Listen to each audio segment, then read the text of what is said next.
ಅಂತ ಹೇಳಿ ಅದರ ಪ್ರತಿಫಲ ನನಗೆ ದೊರಕಿತ್ತು. ಅವತ್ತಿನ ಸರ್ಕಾರದಲ್ಲಿ 4 ಕೇಸ್ಗಳನ್ನು ನನ್ನ ಮೇಲೆ ಹಾಕಿದ್ರು. ಅದು ಒಂದು ಭಾಗ.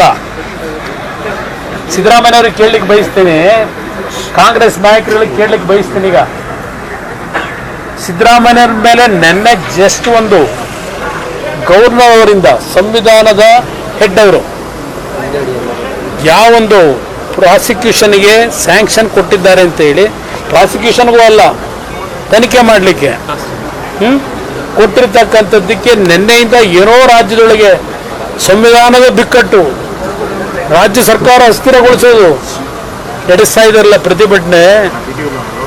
ಪಾರ್ಲಿಮೆಂಟ್ನಲ್ಲಿ ನಡೆಸಿದಾರಲ್ಲ, ಸಂವಿಧಾನವನ್ನ ಸರ್ವನಾಶ ಮಾಡಿಕೊಟ್ಬಿಟ್ಟವ್ರೆ ಬಿಜೆಪಿಯವರು. ಓದ್ತಾಳಕ್ಕೆ ಬಂದ್ರಲ್ಲಪ್ಪ ಸಂವಿಧಾನದ ಬುಕ್ ಹಿಡ್ಕೊಂಡು ಪಾರ್ಲಿಮೆಂಟ್ಗೆ. ಕೆಂಪು ಕಿಟ್ಟು ಇದೆ ಸಂವಿಧಾನದ ರಕ್ಷಣೆ. ನೆನೆಯಿಂದ ಪ್ರಾರಂಭ ಮಾಡಿದಿರಲ್ಲ. ನಿಮಗೂ ನನಗೂ ಇರೋ ವ್ಯತ್ಯಾಸ, ಸಿದ್ದರಾಮಯ್ಯನವರೇ, ಸಿದ್ದರಾಮಯ್ಯನವ್ರ ಮಂತ್ರಿ ಮಂಡಲದ ಎಲ್ಲ ಸದಸ್ಯರಿಗೆ ಹೇಳ್ತೀನಿ, ಪಾಪ ನೆನ್ನೆ ಬೆಳಗ್ಗೆಯಿಂದ ಎಲ್ಲ ಸಿದ್ದರಾಮಯ್ಯನವರಿಂದ ಪ್ರಾರಂಭ ಆಗಿ ಎಲ್ಲ ಮಂತ್ರಿಗಳು ಕುಮಾರಸ್ವಾಮಿ ಕುಮಾರಸ್ವಾಮಿ ಕುಮಾರಸ್ವಾಮಿ ಧ್ಯಾನ ಮಾಡಿದ್ದಾರೆ. ಅಂದ್ರೆ ನವೆಂಬರ್ ತಿಂಗಳಿನಲ್ಲಿ ಕುಮಾರಸ್ವಾಮಿ ಮೇಲೆ ನಾವು ಗವರ್ನರ್ ಮುಂದೆ ಒಂದು ಪ್ರಾಸಿಕ್ಯೂಷನ್ಗೆ ಸ್ಯಾಂಕ್ಷನ್ಗೆ ಕಳಿಸಿದ್ದೀವಿ ಅಂತ. ಯಾರು ಕಳಿಸಿದ್ದದು? ಪ್ರಾಸಿಕ್ಯೂಷನ್ ಅವಶ್ಯಕತೆ ಇದೆಯಾ? ನಾನು ಅದಕ್ಕೆ ಮೊದಲೇ ಹೇಳಿದ್ದು, 2011 ಒಂದು ಭಾಗ, 2006ರಲ್ಲಿ ನಾನು ಮುಖ್ಯಮಂತ್ರಿ ಆದ 2 ತಿಂಗಳಿಗೆ, 2 ತಿಂಗಳು ಆಗಿರಲಿಲ್ಲವನ್ನಲ್ಲ ಪಟ್ಟಣ, 150 ಕೋಟಿ ಹಗರಣ, 2 ತಿಂಗಳು ಆಗಿರಲಿಲ್ಲ, 150 ಕೋಟಿ ಹಣ ಸಂಗ್ರಹ ಮಾಡಿದ್ದೇನೆ ಗಣಿಗಾರಿಕೆ ಮಾಲೀಕರ ಹತ್ರ ಅಂತ ಹೇಳಿ ನನ್ನ ಮೇಲೊಂದು ಆಪಾದನೆ ಬಂತು. ಅದನ್ನ ಹೈದರಾಬಾದ್ಗೆ ಹೋಗಿ ಪಾಪ ಈಗ ನಮ್ಮ ಇದಾರಲ್ಲ ಸಿಡಿ ಲೀಡ್ರು ಹೋಗಿ ಹೈದರಾಬಾದಲ್ಲಿ ಕೂತು ಅವ್ರ ಜೊತೆಗೆ ಶ್ರೀನಿವಾಸಪುರದವ್ರು ಒಬ್ಬರು ಅವರು ಹೋಗಿದ್ರು. ಹೈದರಾಬಾದಲ್ಲಿ ಕೂತು ಒಂದು ಕ್ಯಾಸೆಟ್ ಮಾಡಕ್ಕೆ ಟ್ರೈ ಮಾಡಿದ್ರು ಸಿಡಿ 150 ಕೋಟಿ ಹಗರಣದ್ದು. ಆಮೇಲೆ ಇದನ್ನ ಬಂದು ವಿಧಾನಸಭೆ ಕಲಾಪ ನಡೀತಿದ್ದಾಗ ವಿಧಾನ ಪರಿಷತ್ನಲ್ಲಿ ಅದೆಂತೂ ಸಿಡಿ ತೋರಿಸ್ಬಿಟ್ಟು ಆಪರೇಷನ್ ಸಕ್ಸಸ್ ಅಂದರು. ನನ್ನ ಮೇಲೆ 150 ಕೋಟಿ ಹಗರಣದ ಅಪಾದನೆ ಬಂದಾಗ ಇನ್ನು ಜಗದೀಶ್ ಶೆಟ್ಟರು ಬದುಕಿದ್ದಾರೆ, ಅಶೋಕ್ ಬದುಕಿದ್ದಾರೆ, ಅರವಿಂದ್ ನಿಂಬಾವಳಿ ಬದುಕಿದ್ದಾರೆ. ನನ್ನ ಹತ್ರ ಬಂದರು. ಯಾರೋ 2 ಬಳ್ಳಾರಿಯ ಅಧಿಕಾರಿಗಳನ್ನ ವರ್ಗಾವಣೆಯನ್ನು ಮಾಡಿದ್ದೆ, ಅವ್ರನ್ನ ಅಲ್ಲಿಗೆ ಮತ್ತೆ ರಿಟೆನ್ಷನ್ ಮಾಡಿ ಆ 150 ಕೋಟಿ ಹಗರಣ ಅಪಾದನೆ ಮಾಡಿದ್ದನ್ನ ಕ್ಷಮೆ ಕೇಳ್ತೀವಿ ಅಂತ. ನಥಿಂಗ್ ಡೂಯಿಂಗ್ ಅಂದೆ. ಸಿದ್ದರಾಮಯ್ಯರೇ, ನಥಿಂಗ್ ಡೂಯಿಂಗ್, ಮುಖ್ಯಮಂತ್ರಿಯಾಗಿ ವರ್ಗಾವಣೆ ಮಾಡಿದ್ದೇನೆ, ಬದಲಾವಣೆ ಮಾಡಲ್ಲ ಅಂತ. ನನ್ನ ಮೇಲೆ ಹೋದ್ರಲ್ಲಪ್ಪ ವಿಧಾನಸಭೆಯಲ್ಲಿ ಚರ್ಚೆ ತಗೊಂಡ್ರಲ್ಲ ಸಬ್ಜೆಕ್ಟು. ನಾನು ಅವತ್ತೇನು ಹೇಳಿದೆ, ವಿಧಾನಸೌಧ ಕಡತ ತೆಗೆದು ನೋಡಿ, ಅದೆಲ್ಲ ಪಾಪ ಸ್ಕ್ರೀನ್ ಹಾಕ್ಸಿದ್ರಲ್ಲ ಮೊನ್ನೆ ಮೈಸೂರಿನಲ್ಲಿ ನಮ್ಮ ಸಿಡಿ ಶಿವು, ಅದನ್ನ ಯಾಕೆ ಹಾಕಲಿಲ್ಲ ಗೊತ್ತಿಲ್ಲ. ನಾನು ಅವತ್ತು ಹೇಳಿದೆ, ನನ್ನ ಹಿಂದೆ ಇರ್ತಕ್ಕಂಥ 124 ಜನ ಶಾಸಕರುಗಳ ಬೆಂಬಲವನ್ನು, ರಕ್ಷಣೆಯನ್ನು ಪಡೆದು ನಾನು ಈ 150 ಕೋಟಿ ಹಗರಣದ ರಕ್ಷಣೆ ಪಡೆಯಲ್ಲ. ಪ್ರಾರಂಭ ಮಾಡಿ ವಿರೋಧ ಪಕ್ಷದಲ್ಲಿ ಏನು ಕೂತಿದ್ದೀರಿ, ಏಕಾಂಗಿಯಾಗಿ ಎದುರಿಸ್ತೀನಿ ಅಂತಕ್ಕಂಥ ಪದ ಬಳಸಿದ್ದೇನೆ ಸಿದ್ದರಾಮಯ್ಯನವರೇ. ಏಕಾಂಗಿಯಾಗಿ ಎದುರಿಸ್ತೀನಿ ಅಂತ ಹೇಳಿ ಇವತ್ತು ಕಡತ ತೆಗೆದು ನೋಡಿ, ನಿಮ್ಮ ವಿಧಾನಸಭೆ ಕಲಾಪದಲ್ಲಿ ಏನು ಹೇಳಿದ್ದೇನೆ ಅಂತ ಹೇಳಿ ಎದುರಿಸಿದೆ. ನಾನು ಸ್ಟ್ರೈಕ್ ಮಾಡಿ ಅನ್ನಲಿಲ್ಲ, ನಮ್ಮ ಕಾರ್ಯಕರ್ತರಿಗೆ ಬೀದಿಲಿ ಬೆಂಕಿ ಹಚ್ಚಿ ಅಂತ ಹೇಳಲಿಲ್ಲ, ಆಯ್ತಾ. ನನ್ನ ಮೇಲೆ ನಂತರ 4 ಕೇಸ್ ಹಾಕಿದ್ರು. ಯಾವುದೋ ಒಂದು 4 ಡಿನೋಟಿಫಿಕೇಶನ್ದು, ಇನ್ನೊಂದು 2 ಸಾಯಿ ವೆಂಕಟೇಶ್ವರ ಜಂತ್ಕಲ್ ಮೈನಿಂಗು. ಜಂತ್ಕಲ್ ಮೈನಿಂಗ್ದು 150 ಕೋಟಿ ಹಗರಣದ್ದು ಹೈಕೋರ್ಟ್ನಲ್ಲಿ ಏನು ಆದೇಶ ಕೊಟ್ಟಿದ್ದಾರೆ, ಕ್ವಾಶ್ ಮಾಡಿದರು ಹೈಕೋರ್ಟ್ನಲ್ಲಿ. ಜಂತ್ಕಲ್ ಮೈನಿಂಗ್ ಸಂಬಂಧಪಟ್ಟಿದ್ದು 150 ಕೋಟಿ ಹಗರಣ, ಇದೆಲ್ಲ ಬೋಗಸ್ ಅಂತ ಹೇಳಿ. ಸಾಯಿ ವೆಂಕಟೇಶ್ವರ ಅದು ತನಿಖೆ ಮಾಡ್ಕೊಳ್ಳಿ ಅಂತ ಹೇಳಿದ್ರು. ಇಲ್ಲಿರ್ತಕ್ಕಂಥದ್ದು ಇದು ಅಬ್ರಾಹಿಂ ಅವರು 2011ರಲ್ಲಿ SM ಕೃಷ್ಣ ಅವ್ರ ಮೇಲೆ, ನನ್ನ ಮೇಲೆ, ಧರ್ಮಸಿಂಗ್ ಅವ್ರ ಮೇಲೆ, 3 ಜನದ ಮೇಲೆ ಸುಪ್ರೀಂ ಕೋರ್ಟ್ನಲ್ಲಿ ಒಂದು ಕೇಸ್ ಹಾಕೊಂಡ್ರು. SM ಕೃಷ್ಣ ಅವರು ಸ್ಟೇ ತಗೊಂಡಿದ್ದಾರೆ, ಧರ್ಮಸಿಂಗ್ ಅವರು ಇಲ್ಲ ನಮ್ಮ ಮುಂದೆ. ನನ್ನ ಮುಂದೆ ಸಾಯಿ ವೆಂಕಟೇಶ್ವರ ಆದ್ದು ಕೇಸ್ ಪ್ರಾರಂಭ ಆಯಿತು. ಕೋರ್ಟಲ್ಲಿ ಏನು ಹೇಳಿದ್ದಾರೆ? ಕೋರ್ಟಲ್ಲಿ ಏನು ಹೇಳಿದ್ರು ಇಲ್ಲಿ? By order dated 3/2/2014 the Honorable Supreme Court has directed listing of the matter along with SLP criminal number so and so SM Krishna versus the state of Karnataka. ಆಮೇಲೆ 5ನೇ order by order dated 29/3/2017 the Honorable Supreme Court directed that the special investigation team to make a thorough investigation with regarding to the allegations which has been made in the complaint against the petitioners. 3 ಜನದ್ದು 3 ಮುಖ್ಯಮಂತ್ರಿಗಳ ಮೇಲೆ. ಆಮೇಲೆ ಹೇಳಿದರು it is further directed that SIT shall file a report before the court in respect of the investigation so to be carried out within a period of 3 months from the date of order. SITಗೆ supreme court ಕೊಟ್ಟಿರ್ತಕ್ಕಂಥ ಆದೇಶ 2017 2024 ಆಯ್ತಾ? It was made clear that no other court shall pass any other orders with regard to these matters till the matters are finally decided by the Honorable Supreme Court. ನಿಮ್ಮನ್ನ ಹಿಡ್ಕೊಂಡಿರೋರು ಯಾರು? Supreme court ಮುಂದೆ ಹೋಗಬೇಡಿ ಅಂತ. ಇದಕ್ಕೆ ಪ್ರಾಸಿಕ್ಯೂಷನ್ಗೆ ಗೌರ್ನರಿಗೆ ಕೆಲಸ, ಈ drama ಯಾಕೆ? ಎದುರಿಸಕ ನನ್ನ ಎದುರಿಸ್ಲಿಕ್ಕ ನಾನು ಬಾಯಿ ಮುಚ್ಚಿಸ್ಲಿಕ್ಕ ಇದು ಮಾಡ್ಕೊಂಡಿರೋದು ನೀವು. ಅದಕ್ಕೆ ನೆನ್ನೆ ಎಲ್ಲ ಕುಮಾರಸ್ವಾಮಿ ಮೇಲೆ ಗೌರ್ನರಿಗೆ ನಾವು ಕಳಿಸಿದ್ದು ಅಲ್ಲಿ 8 ತಿಂಗಳಾಯಿತು 6 ತಿಂಗಳಾಯಿತು, ಅವ್ರಿಗೆ ಪರ್ಮಿಷನ್ ಕೊಡಲಿಲ್ಲ. ನಂದು 24 ಗಂಟೆ ಒಳಗೆ ಕೊಟ್ಬಿಟ್ರು, ನೋಟಿಸ್ ಕೊಟ್ಬಿಟ್ರು. ಯಾಕೆ ಈ ಡ್ರಾಮಾಗಳು? ಹೆದರಿಸಿ ನೀವು ತಪ್ಪು ಮಾಡದೇ ಇದ್ರೆ, ನಿಮ್ಮೆಲ್ಲ ನೈತಿಕತೆ ಉಳಿಸ್ಕೊಂಡಿದ್ರೆ, ಈಗ ನಮ್ಮ ಸಂವಿಧಾನದ ಹೆಡ್ ಅವರು ಗವರ್ನರ್ ವಿರುದ್ಧ ರಾಜ್ಯದಲ್ಲಿ ಮೊದಲನೇ ಬಾರಿಗೆ ಬಹುಶಃ ರಾಷ್ಟ್ರದಲ್ಲೇ ಇರ್ಬೋದು ಈ ರೀತಿ ಗವರ್ನರ್ ಮುಖಕ್ಕೆ ಫೋಟೋಗಳಿಗೆ ಕಪ್ಪು ಬಸಿ ಬೆಳೆದು ಟೈರ್ ಸುಟ್ಕೊಂಡು ಮಂತ್ರಿಗಳಿಂದ ಹಿಡಿದು ಎಲ್ಲರೂ ನಾಳೆಯಿಂದ ಪ್ರತಿಭಟನೆ ಇಡೀ ರಾಜ್ಯದಲ್ಲಿ ಮಾಡಬೇಕು. ಏನು ಸಾಧನೆ ಮಾಡಿದ್ದೀರಿ ಅಂತ ಗವರ್ನರ್ ವಿರುದ್ಧ ಪ್ರತಿಭಟನೆ ಮಾಡ್ತೀರಿ? ಯಾತಕ್ಕೆ ಮಾಡ್ತೀರಿ? ಕುಮಾರಸ್ವಾಮಿ ಮೇಲಿದ್ರೆ ಆಕ್ಷನ್ ತಗೊಳ್ಳಿ. ಇದ್ಯಾವುದೋ ಇನ್ನೊಂದು ಏನು ಪಾಪ ಬದಾಡ್ತಾ ಅವ್ರೆ ಗೊತ್ತು ನನಗೆ. ಯಾವುದೋ ಗಂಗೆನಹಳ್ಳಿ ಅಂತ ನನಗೆ ಸಂಬಂಧವೇ ಇಲ್ಲ. ಅದು ಹಿಡ್ಕೊಂಡು ಏನಾದರೂ ಮಾಡಿ ಅಂತಾರೆ. ಏನು ಮಾಡ್ತೀರಿ?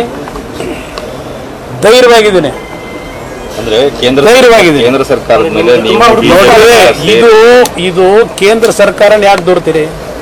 ನೀವು ಸರಿಯಾಗಿದ್ರೆ ಕೇಂದ್ರ ಸರ್ಕಾರ ಯಾಕೆ ದೂರ್ತೀರಿ? ಈಗ ಯಾಕೆ ಸ್ಟಾಲಿನ್ ಮೇಲೆ ನಡೀತಾ ಇಲ್ಲ? ತೆಲಂಗಾಣದಲ್ಲಿ ಯಾಕೆ ನಡೀತಾ ಇಲ್ಲ? ಇಲ್ಲಿ ಯಾಕೆ ಪ್ರಾರಂಭ ಆಯಿತು? ನಾನು ಅವತ್ತೇ ಹೇಳಿದ್ದೀನಿ,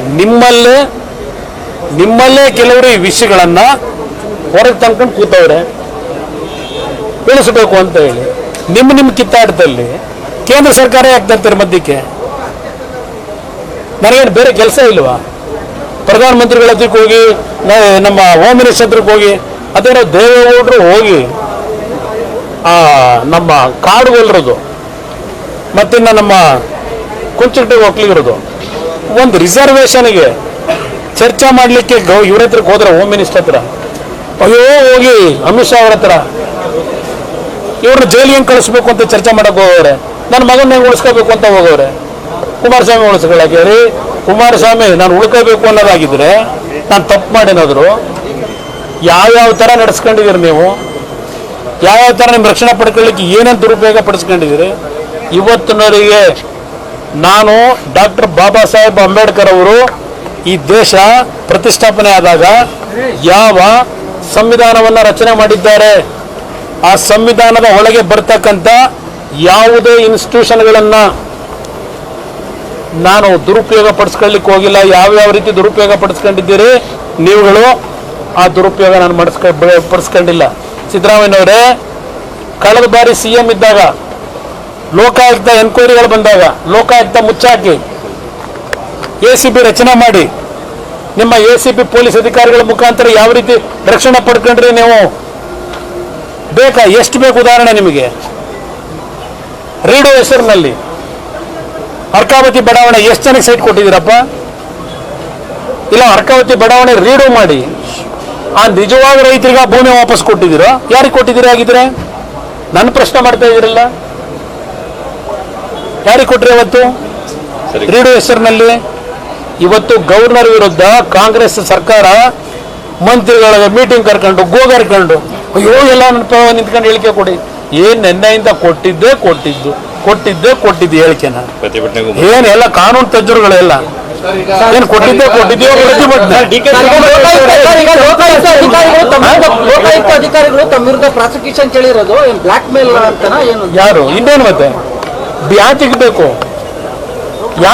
ಇದಕ್ಕೆ ಸ್ಯಾಂಕ್ಷನ್ ಗವರ್ನರ್ದು ಕೋರ್ಟಲ್ಲಿದೆ, ಸುಪ್ರೀಂ ಕೋರ್ಟ್ ಏನು ಹೇಳವ್ರೆ ಹೇಳಿದ್ರೆ supreme court it was further directed that the SIT shall file a report before the court in respect of the investigation show to be carried out within a period of 3 months. 2017 ಕೊಟ್ಟಿರ್ತಕ್ಕಂಥದ್ದು supreme court. ಯಾತಿಗೆ supreme court ಮುಂದೆ ಹೋಗಿಲ್ಲ ನೀವು?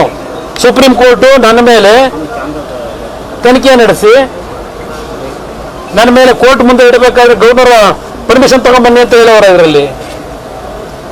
Please ಹೇಳಿ ಯಾರು ತಜ್ಞರವರು? ಪಾಪ ಇವರೆಲ್ಲ ಪನ್ನಣ್ಣ ಬಹಳ ದೊಡ್ಡ ಮೇಧಾವಿ, ಪಾಪ ಸಿದ್ದರಾಮಯ್ಯನಿಗೆ ಶಿಕ್ಷೆ ಬಹಳ ದೊಡ್ಡ ಅಡ್ವೈಸ್ ಮಾಡಿ ಈಗ ನೋಡ್ತಾ ಇದೀವಲ್ಲ, ಅವರೇ ತಾನೇ ಇದಕ್ಕೆಲ್ಲ ಸರ್ ರಾಜೀನಾಮೆ ಕೊಡದೇ ಇದ್ರೆ CM ಮುಂದೆ ಬಿಜೆಪಿ ನೋಡೋಣ ಅಂತ. ಈಗ ನೋಡಿ, ನಾನು ರಾಜೀನಾಮೆಯನ್ನ ಕೊಡಿ ಅಂತ ಹೇಳಲ್ಲ, ನನಗೆ ಕೊಡ್ತಾರೆ ಅಂತ ನಂಬಿಕೆ ಇಲ್ಲ.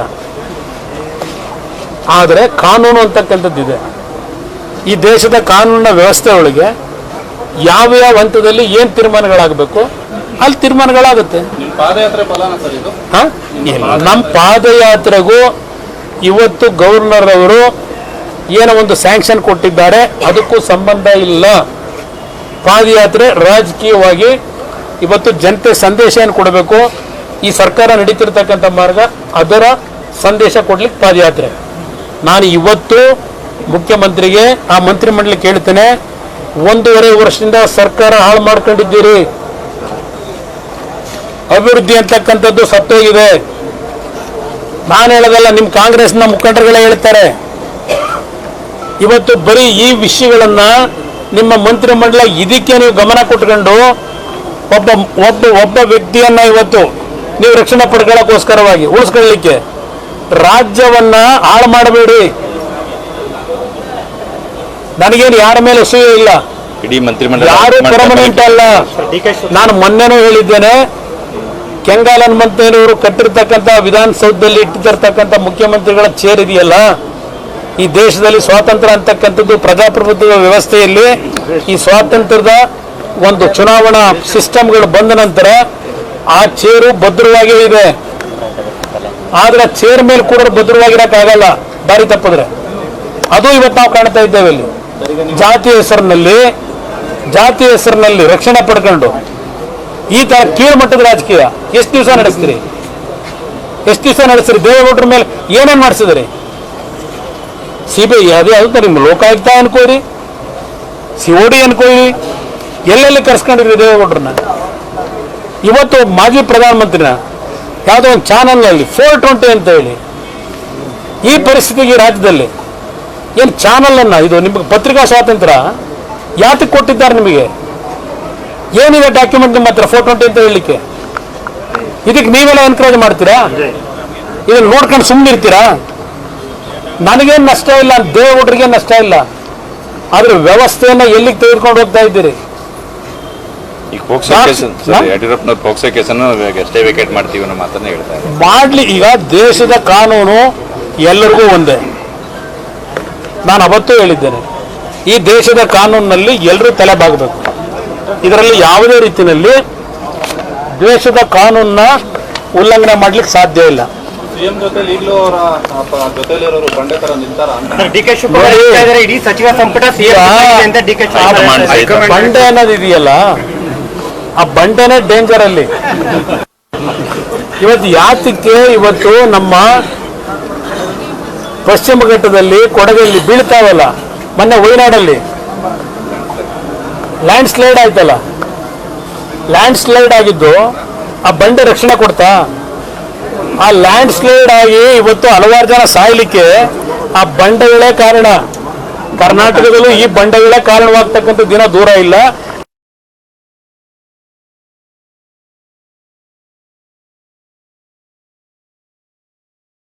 ಹೆಚ್ಚಿನ ವಿಡಿಯೋಗಳಿಗೆ ಪ್ರತಿಧ್ವನಿ ಯೂಟ್ಯೂಬ್ ಚಾನೆಲ್ ಸಬ್ಸ್ಕ್ರೈಬ್ ಮಾಡಿ, ಬೆಲ್ ಐಕಾನ್ ಕ್ಲಿಕ್ ಮಾಡಿ.